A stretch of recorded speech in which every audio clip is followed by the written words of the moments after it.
Hello friends, स्वागत है आपका लॉग्यान चैनल पर। एक छोटे से ब्रेक के बाद हम लोग फिर से जुड़ रहे हैं। आपको सूचित कर दिया था मैंने, थोड़ी अस्वस्थता के कारण बीच में वीडियो नहीं आ पाए थे और उसी बीच आपकी डेट भी आ गई जो एग्ज़ाम आपका 10 जुलाई को है। पुलिस एक्ट हम लोग कंप्लीट कर चुके हैं, उसके एमसीक्यू भी हमने सॉल्व कर लिए थे। आज से हम लोग पुलिस रेगुलेशन स्टार्ट कर रहे हैं। ठीक है, तो आज से पुलिस रेगुलेशन की क्लास आपके पास कंटिन्यू होगी और आज शाम से आपकी या कल शाम से मध्यकालीन भारत की क्लास भी कंटिन्यू हो जाएगी। और अब कोई गैप नहीं होगा, बल्कि अब बहुत तेज़ी से मामला चलेगा। मैं कोशिश करूंगा कि आपको एक दिन में 3 क्लास भी दूं, ताकि हम लोग जल्दी से जल्दी सिलेबस कंप्लीट कर लें और 10 जुलाई के लिए तैयार हो जाएं। एक थोड़ा सा कन्फ्यूजन ये भी है कि कुछ लोग कह रहे थे कि 10 जुलाई को पेपर होगा कि नहीं होगा, तो उसका जो 10 जुलाई के ऊपर कन्फ्यूजन है मुस्लिम त्यौहार को लेके, तो उसके संबंध में आप बस इतना सोचिए कि आप 10 जुलाई के लिए प्रिपेयर रहिए। अगर आगे बढ़ जाएगा तो आपकी तैयारी ज़्यादा हो जाएगी, और नहीं तो 10 जुलाई को आप पेपर देंगे। ज़्यादा संभावना 10 जुलाई को पेपर होने की है, क्योंकि आयोग बहुत तेज़ी से काम करने लगा है। इसलिए अपनी तैयारी मजबूत कीजिए। आइए उत्तर प्रदेश पुलिस विनियमन के बारे में कुछ आज इंट्रोडक्शन में पॉइंट डिस्कस कर लेते हैं जिनसे क्वेश्चन बनते हैं। तो पहला चीज़ तो ये है कि कुल अध्याय जो है वो 37 हैं और कुल पैरा जो है 554 है। कुल अध्याय 37 और कुल पैरा 554 है। तो पहला क्वेश्चन यही बनेगा कि कितने अध्याय हैं। तो अध्याय कितने? 37 है। हालांकि इसमें अमेंडमेंट हुआ है, जब उत्तर प्रदेश पुलिस विनियमन बना था, विनियम बना था, इसको उत्तर प्रदेश पुलिस रेगुलेशन भी कहते हैं। तो 37 अध्याय और 554 पैरा थे इसमें। ठीक है, तो 2 क्वेश्चन तो यहीं से बन गए, कितने पैरा स्टार्टिंग में थे और कितने अध्याय थे। तो 37 अध्याय और कितने पैरा? 554 पैरा। अगला क्वेश्चन बनता है कि कुछ पैरा जो हटा दिए गए हैं, अभी तक 27 पैरा थे जो हटा दिए गए हैं, जो निरसित कर दिए गए हैं, तो उनके बारे में क्वेश्चन बनता है कि निम्न में से कौन से पैरा निरसित कर दिए गए या निम्न में से कौन से पैरा हटा दिए गए। तो आपको 27 पैरा याद करने की जरूरत नहीं है, केवल जो सामने पैरा लिखे हुए हैं इनको आप याद कर लीजिए। पैरा 25 से 28 ये हटा दिए गए हैं। पैरा 53, पैरा 54, पैरा 60, पैरा 130, 133, 324, 405, 440, 446 और 451 से 453 तक ये 27 पैरा हैं जो निकाल दिए गए हैं। हालांकि इनकी टोटल संख्या 27 नहीं है, 27 में और भी आएंगे, लेकिन आपको केवल इतने ही याद रखने हैं, क्योंकि इतने से ही क्वेश्चन बनेगा। इसको याद करने से आपका डबल फायदा होगा। एक तो आप कितने कौन कौन से पैरा निकाल दिए गए ये इस क्वेश्चन का आंसर दे पाएंगे, और साथ ही इस क्वेश्चन का भी आंसर दे पाएंगे कि मान लीजिए पूछा कि निम्न में से कौन सा प्रावधान निम्न पैरा में से है। कोई प्रावधान दे दिया और पूछा निम्न में से किस पैरा से है, और उसमें अगर कोई निरसित पैरा है तो आप उसको हटा सकते हैं। इस तरीके से आपको एलिमिनेशन का भी मेथड होगा, उसके जरिए होगा। एलिमिनेशन का मेथड के लिए हम अलग से आपके लिए वीडियो बना देंगे। ठीक है, कुछ ऐसे पैरा जिनका संशोधन करके जिनको ऐड किया गया है उनका नंबर भी देख लेते हैं। इनसे भी क्वेश्चन बनता है, निम्न में से कौन सा पैरा संशोधन करके जोड़ा गया। तो यहाँ पर ये दिमाग मत लगाइए कि जिसमें का या खा जोड़ा होगा उसको जोड़ा गया, बल्कि आपसे ऐसे भी पूछ सकते हैं कि पैरा 101 का, ठीक है, आपसे पूछा सीधा सीधा पैरा 101 का, 101 खा, 101 गा और 101 घा कौन जोड़ा गया, या ऐसे पूछ दिया 101 का, 102 का, 103 का, 104 का, निम्न में से कौन सा पैरा पुलिस विनियमन में जोड़ा गया है, तो आपको आंसर देना होगा।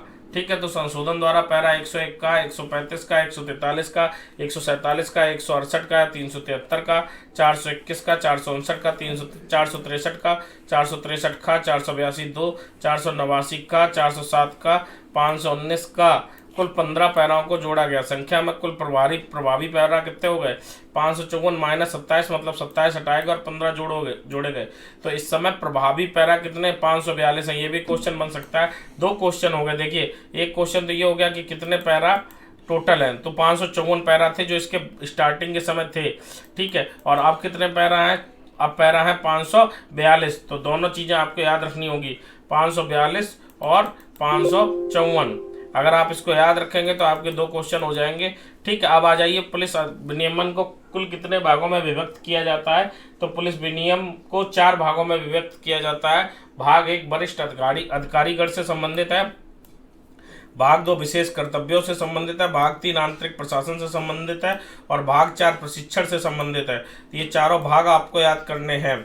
हो सकता है आपसे ऐसे पूछ दिया जाए, इधर लिस्ट दे दी जाए भाग की और इधर दे दिया जाए ये विशेष कर्तव्य, आंतरिक प्रशासन, प्रशिक्षण और वरिष्ठ अधिकारीगण, तो आपको मैच करने हैं। ठीक है, तो ये चीज़ पूरी आप क्लियर कर लीजिएगा कि आपको सही से मैचिंग होनी चाहिए। अब अध्याय और प्रावधान की बात करते हैं कि कौन से अध्याय हैं और कौन से प्रावधान इंपॉर्टेंट हैं। ठीक है, अध्याय 3 लोक अभियोजक और तथा उनके अधीनस्थ।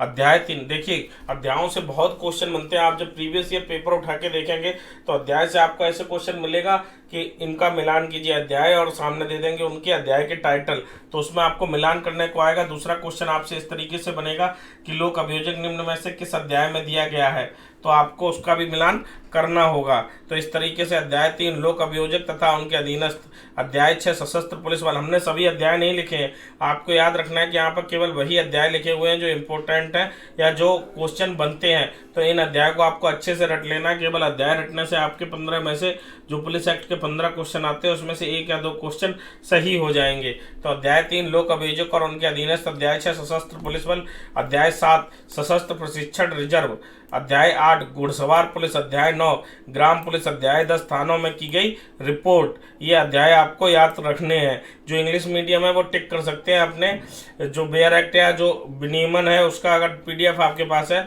तो उसमें, या बुक है तो उसमें ये अध्याय टिक कर सकते हैं। ये आपके से अध्याय पूछे जाते हैं। हम इसके भी MCQ वैसे ही कराएंगे जैसे पुलिस एक्ट के MCQ कराए थे। अध्याय 11 अन्वेषण, अध्याय 12 मृत्यु समीक्षा पोस्टमार्टम तथा घायल व्यक्तियों का उपचार, अध्याय 13 गिरफ्तारी जमानत तथा अवरक्षा, अध्याय 14 संपत्ति की अवरक्षा तथा निपटारा, अध्याय 15 विशेष अपराध।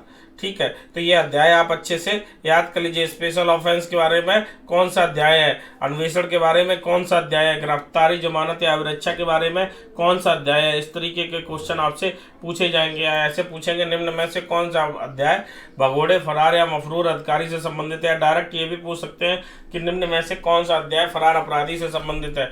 तो आपको पता होना चाहिए कि अध्याय 19 जो है वो भगोड़े, फरार या मफरूर अपराधी से संबंधित है। अध्याय 20 दुष्चरित्र, बुरे आचरण करने वालों के रजिस्ट्रीकरण तथा निगरानी आदि से संबंधित है। अध्याय 21 आदेशिकाओं का निष्पादन से संबंधित है। अभी ये अध्याय के अंदर जो पैरा होते हैं उनको भी डिस्क्राइब करके हम लोग पढ़ेंगे। पुलिस रेगुलेशन बहुत बड़ा है, लेकिन कोशिश करेंगे कि 3 से 4 लेक्चर में हम इसको समेट पाएँ ताकि हम आगे अदर सब्जेक्ट के ऊपर चलने लगे। आपके IPC के ऊपर मेहनत हो रही है, आपको बहुत जल्दी IPC की क्लास भी मिलने लगेगी। और दूसरी तरफ आपको जैसे ही मॉडर्न हिस्ट्री कवर होगी उसके बाद मिडाइवल हिस्ट्री कवर होगी। मॉडर्न और एंशिएंट तो आपकी पहले ही कवर हो चुकी है, तो मिडाइवल हिस्ट्री कवर होते ही हम आपको करंट अफेयर्स कवर कराएंगे ताकि करंट अफेयर्स का जो बड़ा पोर्शन है वो आपका तैयार हो जाए। इसके अलावा आपको GS का जो बाकी स्टैटिक पार्ट है उसके भी बड़े बड़े वीडियो आएंगे। तो अगर आप वीडियो देख रहे हैं और APO की तैयारी हमारे माध्यम से कर रहे हैं तो आपको पता है कि कमेंट बॉक्स में आपको क्या लिखना है, मिशन APO लिखिएगा कमेंट बॉक्स में। वीडियो को लाइक कीजिएगा, जितना आप लाइक करेंगे उतना मेरा उत्साहवर्धन होगा और मैं आपके लिए अच्छे अच्छे वीडियो लेके आता रहूँगा। अगर चैनल पर नए आए हैं तो चैनल को सब्सक्राइब जरूर कीजिएगा। अध्याय 25 जन्म व मरण की रिपोर्ट तथा उसका पंजीकरण। तो आपसे पूछा जा सकता है कि जन्म रिपोर्ट का पंजीकरण किस अध्याय में दिया गया है, तो अध्याय 25 में। अकाल के समय में पुलिस अधिकारियों के मार्गदर्शन के लिए निर्देश, अध्याय 26। ठीक है, तो अध्याय के बारे में आपका ये क्लास कंप्लीट हो गई। अध्याय आपको बता दिया हमने। यहाँ से आपके कितने क्वेश्चन बता दिए आपको हमने, इंपॉर्टेंट पैरा जो संशोधित हुए हैं, इंपॉर्टेंट पैरा जो निकाल दिए गए, और अध्याय, इतना आप तैयार कर लीजिए। एक छोटी सी क्लास थी, इंट्रोडक्शन क्लास समझ लीजिए, लेकिन इससे 1 या 2 क्वेश्चन आपके बन जाएंगे केवल 8 या 10 मिनट की इस क्लास से। बाकी कल से आपकी थोड़ी लंबी क्लास आएगी क्योंकि कल से हम लोग इंपॉर्टेंट जो पैरा है उनको डिस्कस करेंगे। तो और फिर उसके बाद MCQ सॉल्व करेंगे, उससे आपका पुलिस विनियम पूरा हो जाएगा। बाकी आपने पुलिस एक्ट पूरा कर ही लिया होगा। इसकी जो PPT है वो मैं आज शेयर कर दूंगा आपको टेलीग्राम ग्रुप पर। टेलीग्राम ग्रुप का जो लिंक है वो डिस्क्रिप्शन बॉक्स में है। और आज शाम को या कल शाम से आपसे मिलते हैं मध्यकालीन भारत की क्लास में, और कल सुबह से आपकी पुलिस एक्ट की रेगुलर क्लास होगी। तो चैनल को सब्सक्राइब कीजिए और बेल आइकन जरूर दबा दीजिए ताकि हर अपडेट आपको मिलता रहे। फिर मिलेंगे अगली क्लास में। Thank you.